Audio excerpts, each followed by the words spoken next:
direction. Political versus managerial control. Political versus managerial control.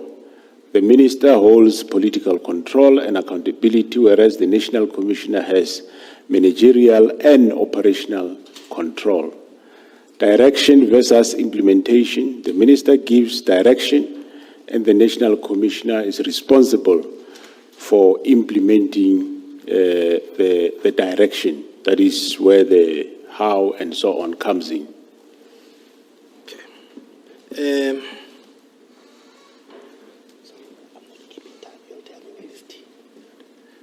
Thank you. Then, General, if I can just ask that we deal with the next topic in your statement, which is the establishment of the Political Killings Task Team.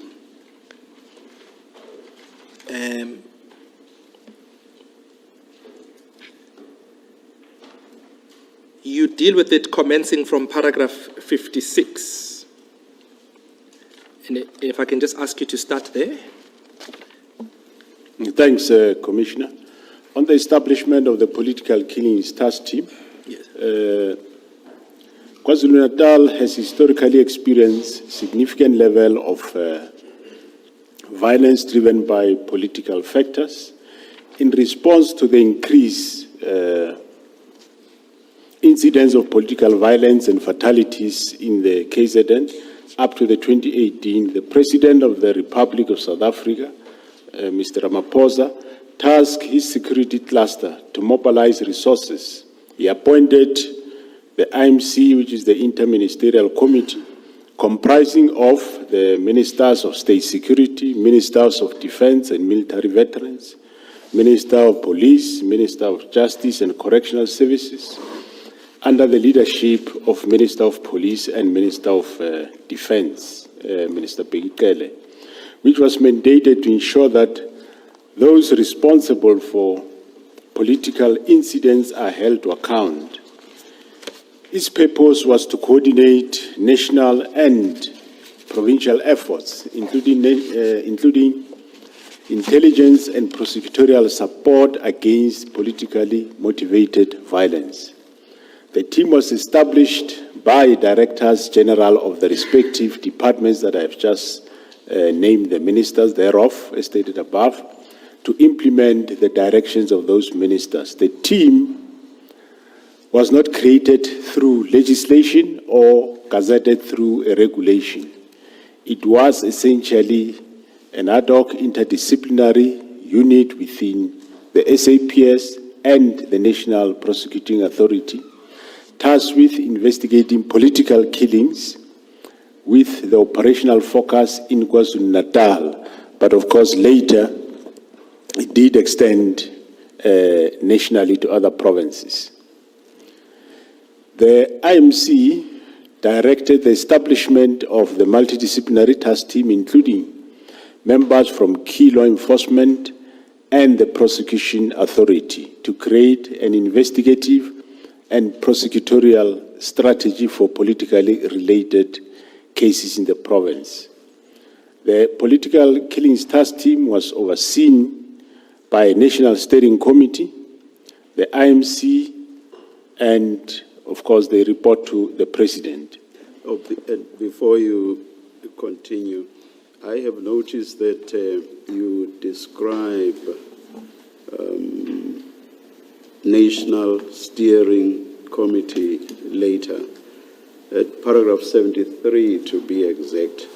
But can you please describe it here? What exactly was the National Steering Committee? The question of the Commissioner is?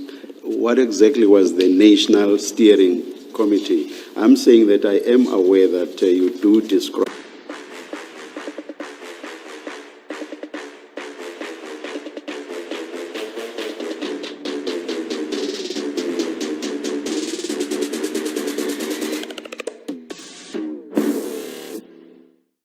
Senior officials at DDG and DG level, let's say Lieutenant Generals and also above, This steering committee was chaired by the national head of the DPCI, then was General Libya, consisted of the departments of the National Prosecuting Authority, the national director, and his or her officials were part of that, the correctional services, the SSA, the police formations, that is the deputies of detectives, deputy of policing, the project leader of the political clean task team was giving reports to the steering committee. So that steering committee was the one that will listen to the reports of the political clean task team, and they report, this steering committee will report to the IMC.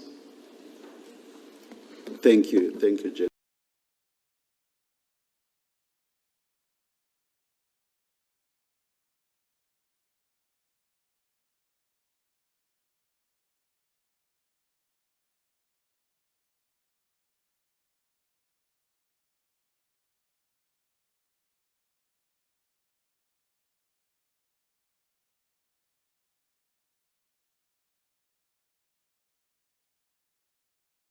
Oversee might have English encroachment, but all one word is saying is that the National Steering Committee, they deal with the operations of the political clean task team. They untangle problems and give direction, and they report to the IMC. The IMC will listen. If IMC feels that there are areas that needs their intervention. For example, in this case, there was a need for a special court. Then the minister responsible, which is justice, then will take that up upon himself or herself with the director general to go and sort out that specific matter. But they were not, the IMC and the president were not involved in what the political task team is doing. The political task team was directed by the provincial commissioner, KwaZulu-Natal, and the project leader.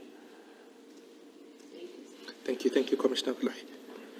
Yes, please proceed. You were about to commence with the second sentence of paragraph 60, where you talk about the PKTT at its inception and who it was led by and who its operational coordinator was.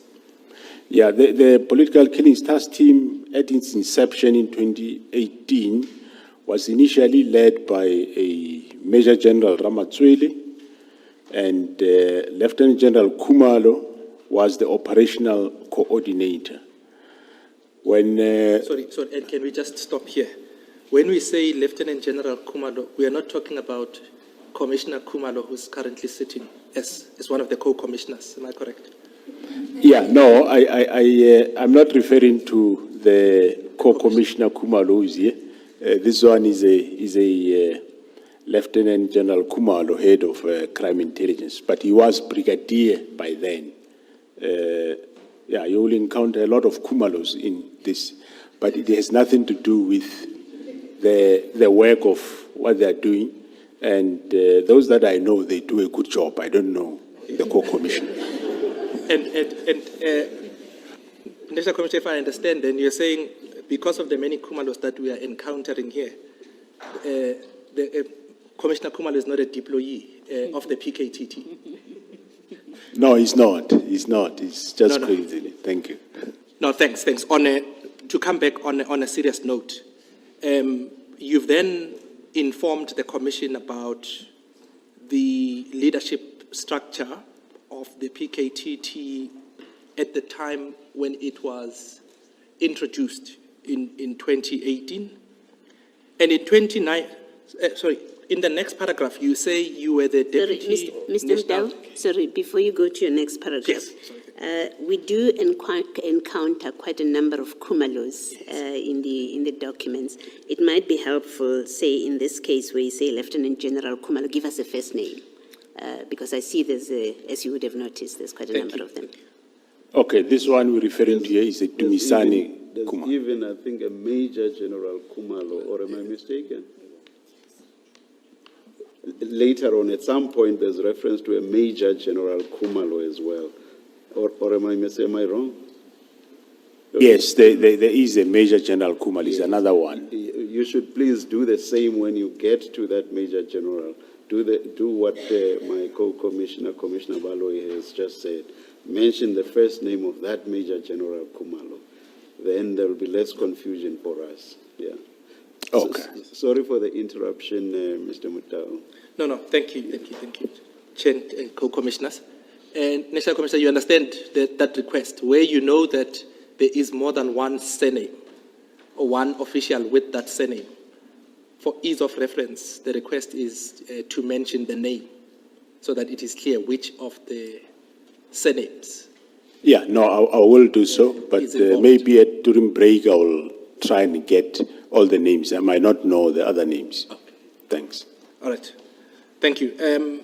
Yes, paragraph 61, you indicating that at the time when the PKTT was established, you were a Deputy National Commissioner policing at the time, and you were responsible for the initial call-up of members to be part of the PKTT, which you say is evident from the attached call-up instruction, which is SFM2.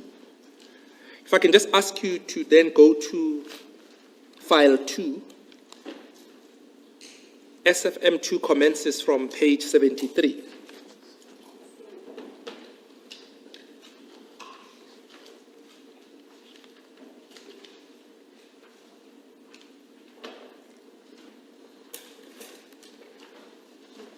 Correct, Commissioner? Yes. Yes, I think we're there now.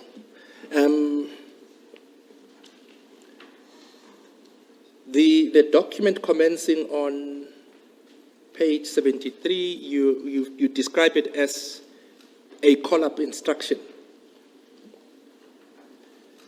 And you'll see its purpose is outlined in paragraph 1, to say the purpose of this information note is to request the approval of the strategy, its implementation plan, and funding for investigation and prosecution of political related cases in KwaZulu-Natal. Then the next paragraph is the background. If I can ask you to just focus on the second unnumbered paragraph there.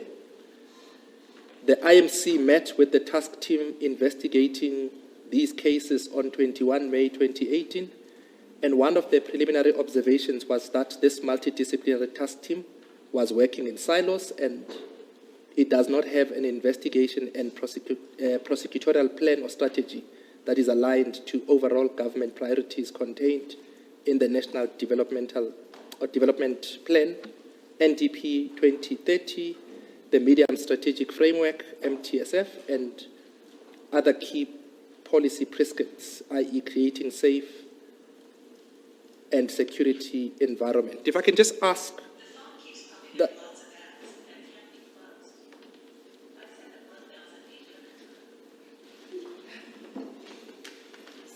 Yes, if I can just ask that you explain the statement that the team did not have an investigation and prosecutorial plan or strategy. Yeah, what that refers, Commissioner, is that before the establishment of this team, there was a previous team. It was a provincial team that was investigating this very same political killings. So, as we were meeting with the IMC that time, we're evaluating the functioning of the previous team. And that's when we pick up that, yes, the team didn't have a prosecutorial strategy or investigative strategy. So they were not integrated. There was no prosecutor-guided investigation. And the team didn't have an investigation strategy. So those are the findings of the team that was there, that we were inheriting, of course, I happen to be advantaged that I know also the establishment of that previous team. I was involved. It was more provincial team, and it made no successes at all. So those remarks are referring to that, which then we're saying, let's rework, let's come with a new strategy and way forward. Okay, so in essence, and I mean, you deal with this later on in your statement, you say there was a task team that was investigating or had the very same mandate, as it were, to investigate the political killings in KwaZulu-Natal, which was provincially based, and it was later disbanded and substituted with this one. Correct. And the remarks that I directed you to relate to or refer to the previous task team. Correct. And I mean, you'll say more about it when you deal with that aspect. Yeah, no, I'll say more when we... A little later. Then if I can ask you to turn to page 79 of that document.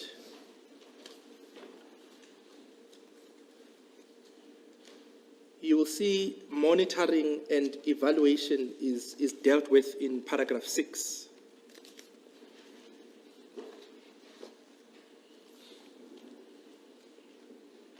Can I just ask you to, just in brief terms, deal with that aspect of monitoring and evaluation?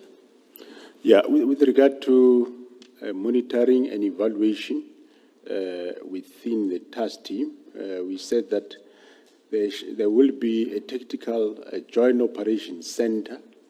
Commanders will meet on a daily basis, inspect dockets, direct operations, and the commanders will also, the tactical joint operational commanders and the mission area joint operational center will meet on a weekly basis. In other words, there was a method which the team is being monitored regularly from provincial level. That's where your MACHOC is.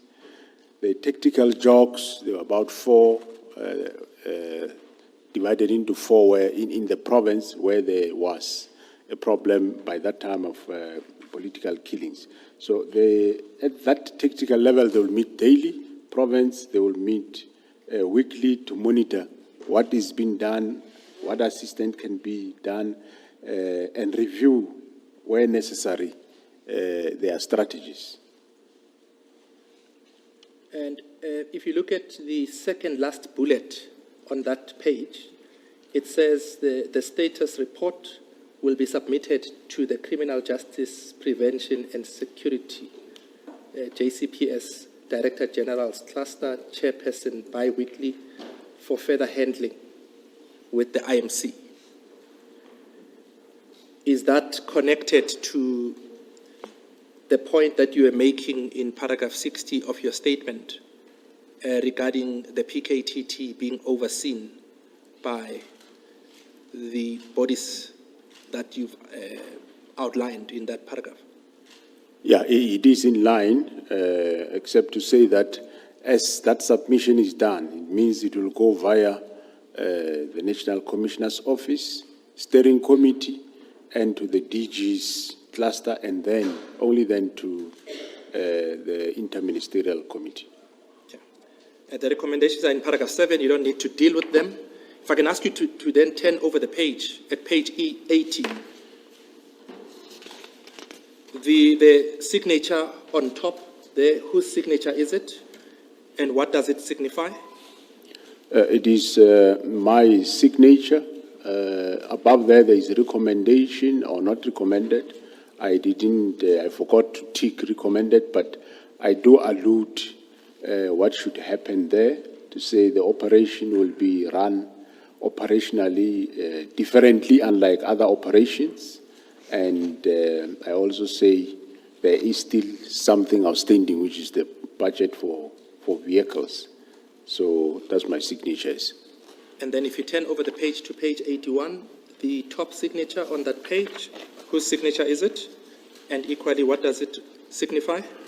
The signature is the signature of the national head of Directorate for Priority Crime Investigation, General Libya, and he recommended this specific call-up or plan.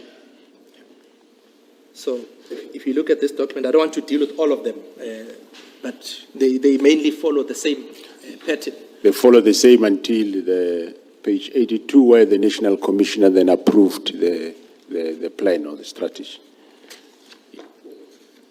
Yes, I was just dealing with one so that we orientate the commissioners about the structure of these documents, who gets involved, and the signatures and what they signify.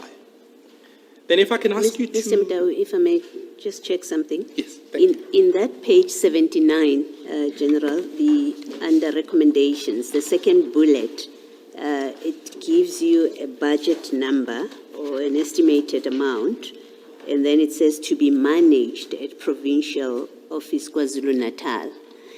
Does this mean that this operation, the PKTT, then falls under the operational control of the Provincial Commissioner KZN? It is, and I ask the question mindful that it's a national project, as I understand. Correct, Commissioner. It is a national project. In this specific instance, yes, we're saying that it will fall under the Provincial Commissioner, KwaZulu-Natal. If I also take you to page 80, under the signature of General Masemula, hence you see I'm saying the cost center posting is different to other national operations, and it's understood that this operation is driven, provincially driven. So to clarify what the Commissioner is asking, yes, it was driven at the province.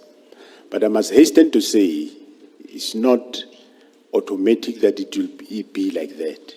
This was an operation that investigate political related killings. So we were very sensitive and selective as to who gets involved.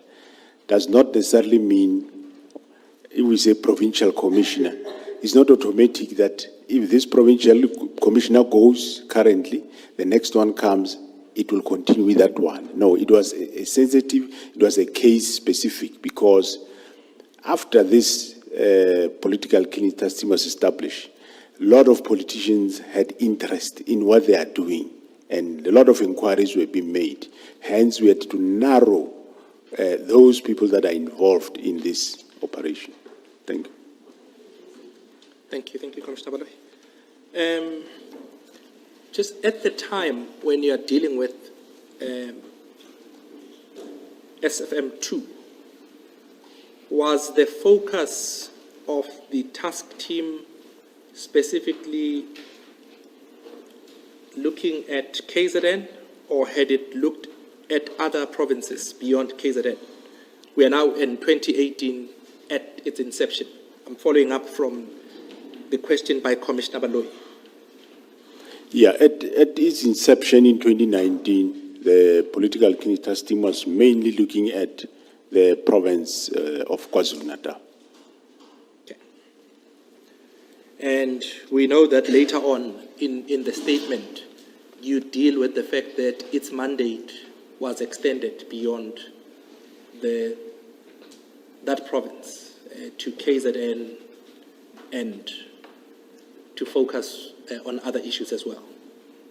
Correct? Yeah, it's correct. Later, we'll clarify that they were involved in other provinces like Eastern Cape. Right. If I can then ask you to conclude in paragraph 62, that's where you allude to where the PKTT ended up operating mainly from. You deal with KZN and Eastern Cape. If I can just ask you to deal with paragraph 62.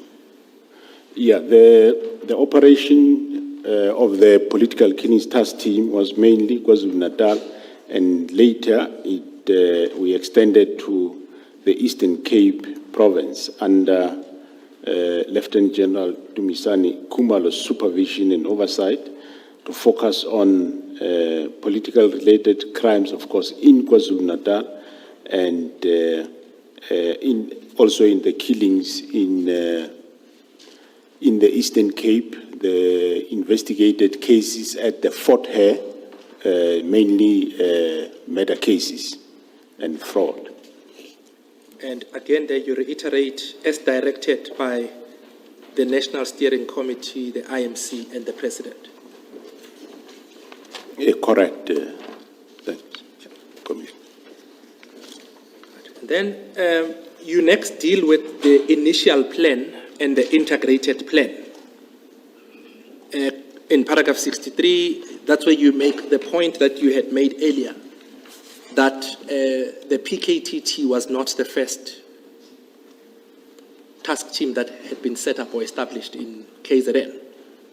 If I can then ask you to deal with paragraph 63, which deals with the establishment and the disbandment of the initial task team, which was then substituted or replaced by the PKTT.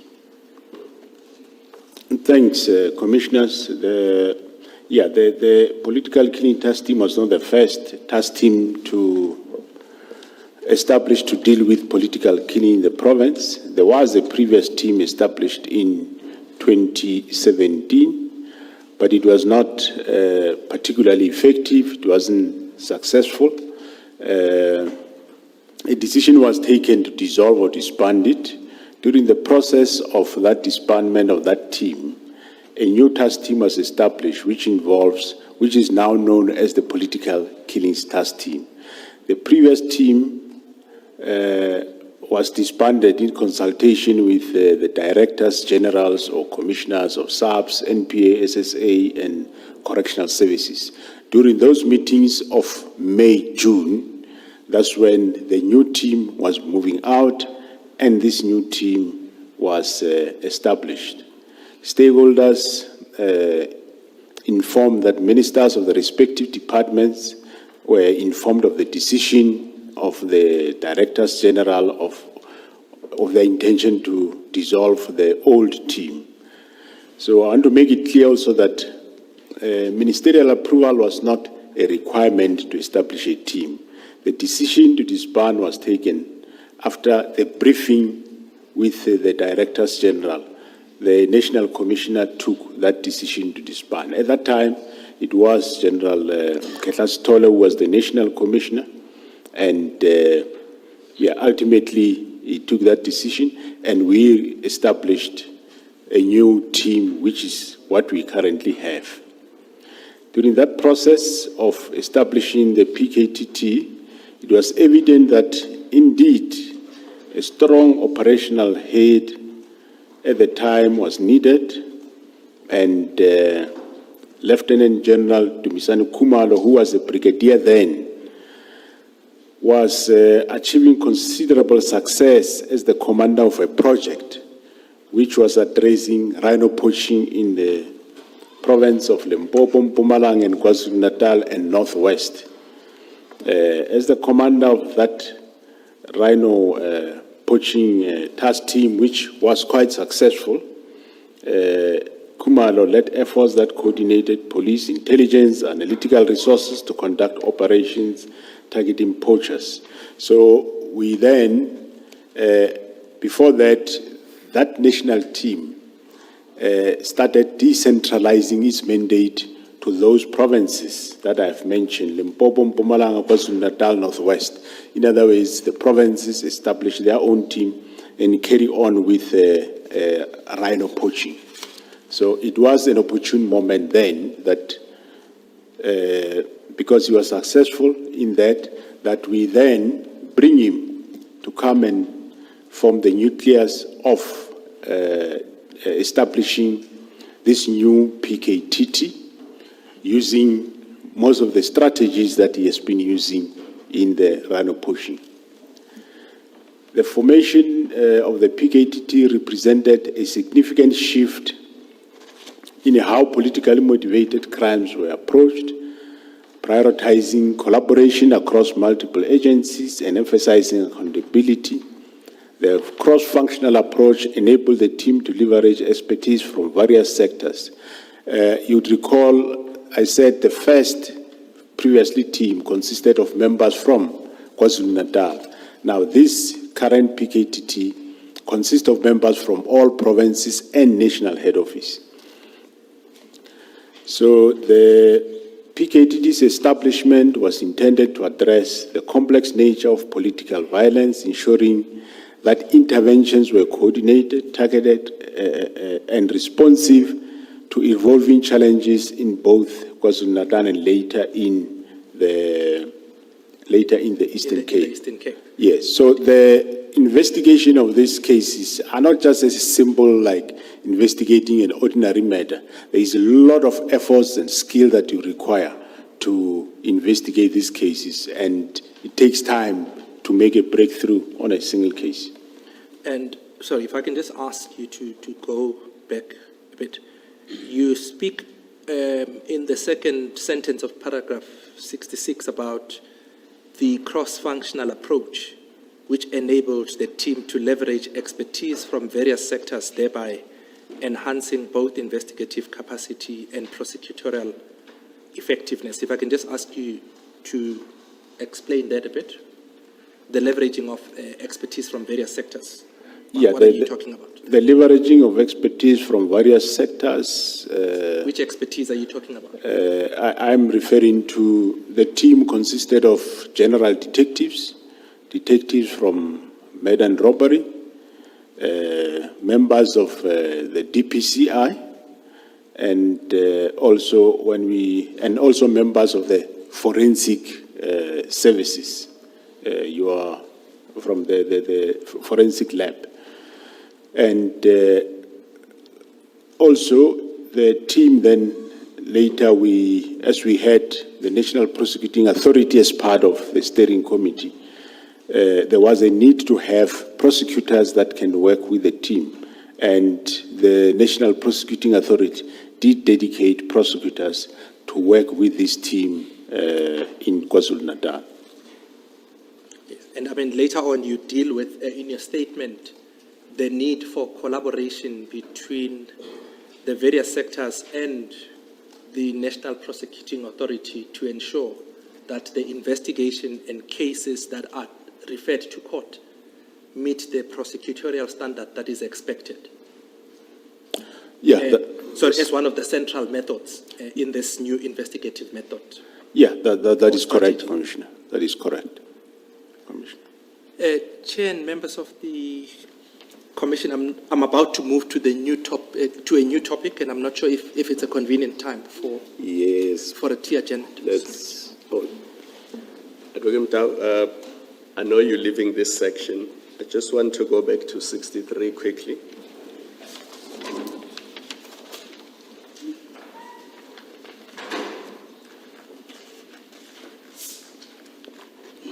General, the last sentence in paragraph 63, and I assume your answer will take us to tea time.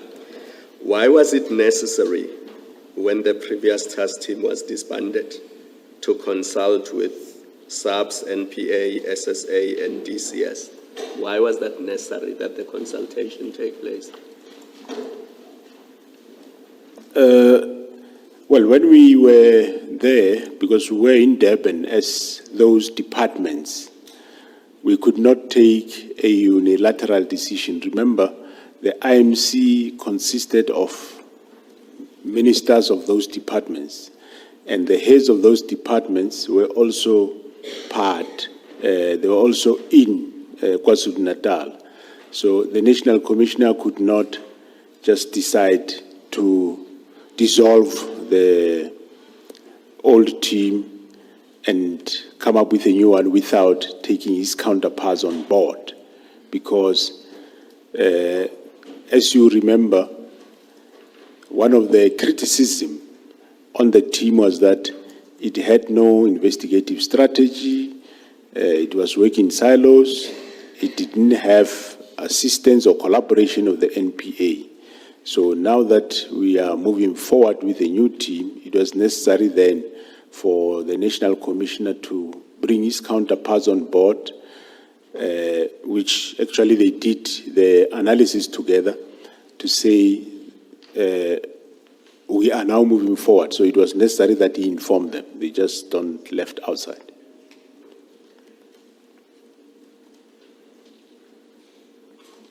Let us adjourn and resume at 11:15.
You are, Mr. Mutau.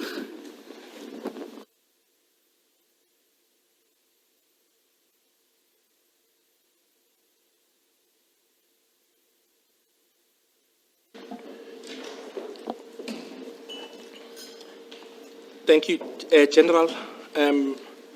If we can then deal with the next topic in your statement, it's governance and reporting structure of the PKTT, and you deal with this commencing from paragraph 67 and following.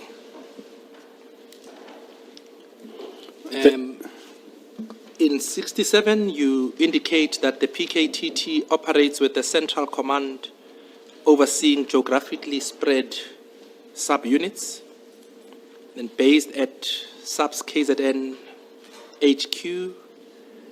Perhaps if I can ask you then to take it from there in order to also assist the Commission. You remember the Chair said when you get to these terms, you should please define them. Yes, if you can proceed from there. Not the obvious ones like NPA or... Correct, yes, yes. Thank you, Chair. Thanks, Commissioner. The political killings task team was operating with a central command, meaning that the command was in the province under the provincial commissioner, the SAPS headquarters in the province, and that office is called MACHOC, is a joint operational center, which is at the province, and you have got TechJox. TechJox is a tactical operations center, meaning there were 4 of them divided in the province, led by a senior commander comprising of, at those TechJox, they were comprising of SAPS detectives, intelligence collectors, analysts, combat teams, that is uniform police, the DPCI investigators, and the structure coordinates intelligence and rapid response and prosecution efforts. That is, so there were 4 of those TechJox being commanded from the province. The governance and reporting lines of PKTT reflected a multi-layered oversight and operational structure, ensuring clear accountability and coordination amongst key national and provincial stakeholders. Yes, and then in 68.1, you then deal with the different stakeholders and their role. If I can ask you to deal with that, commencing from 68.1, the IMC.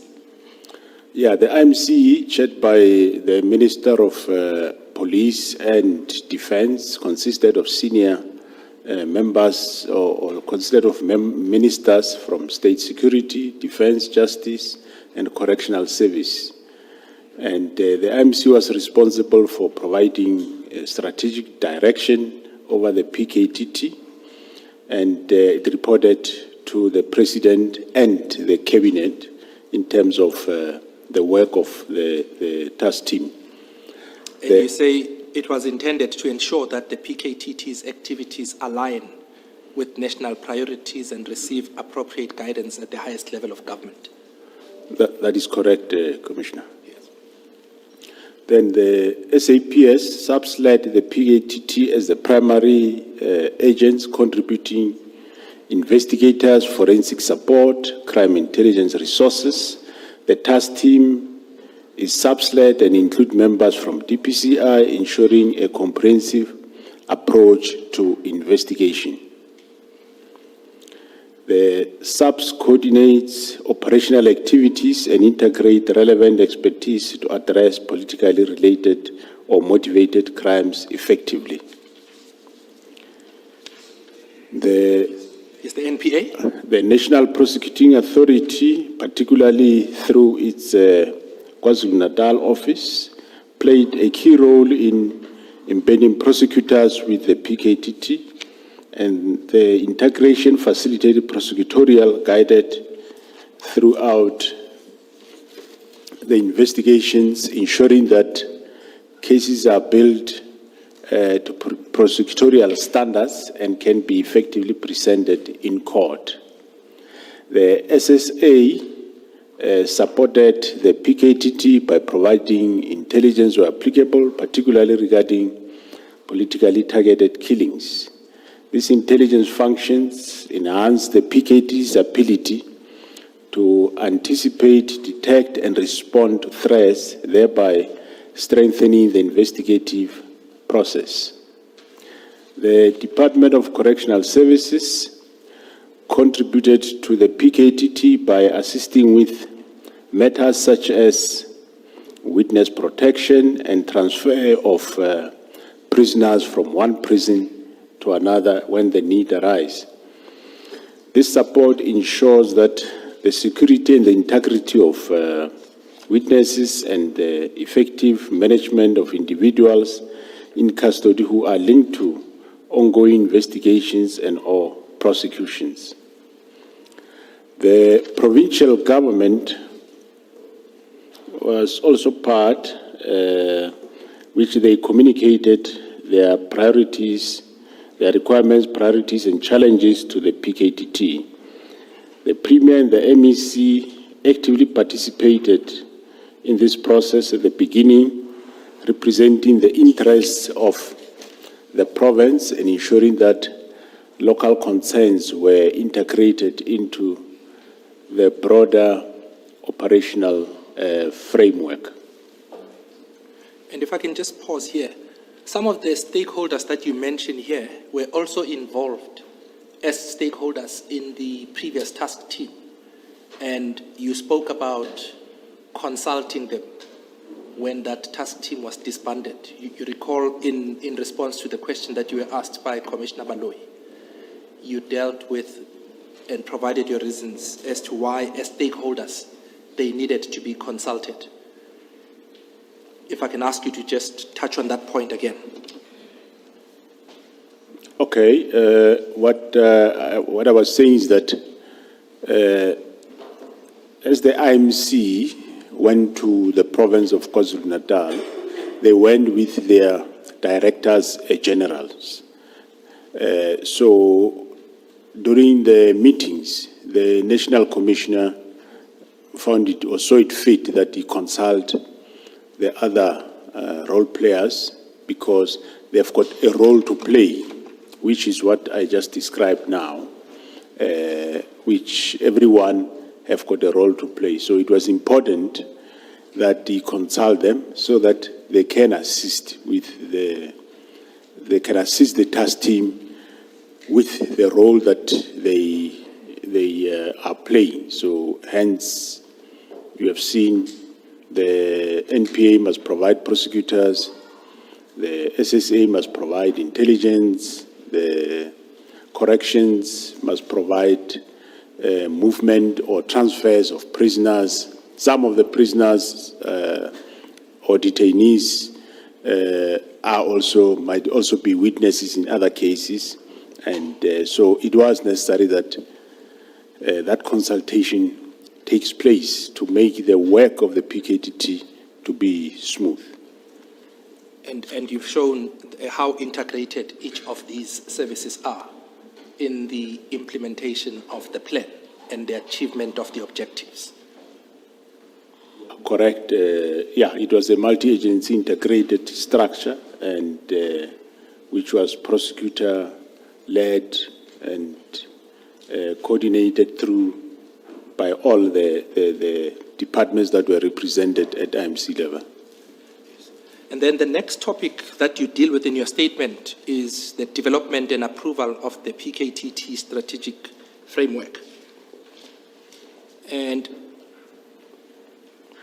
commencing from paragraph 70, you deal with a recommendation that had been made for the adoption of an implementation plan. And you indicate in paragraph 71 that you participated as a member of the team in the process that led to the recommendation of that PKTT implementation plan.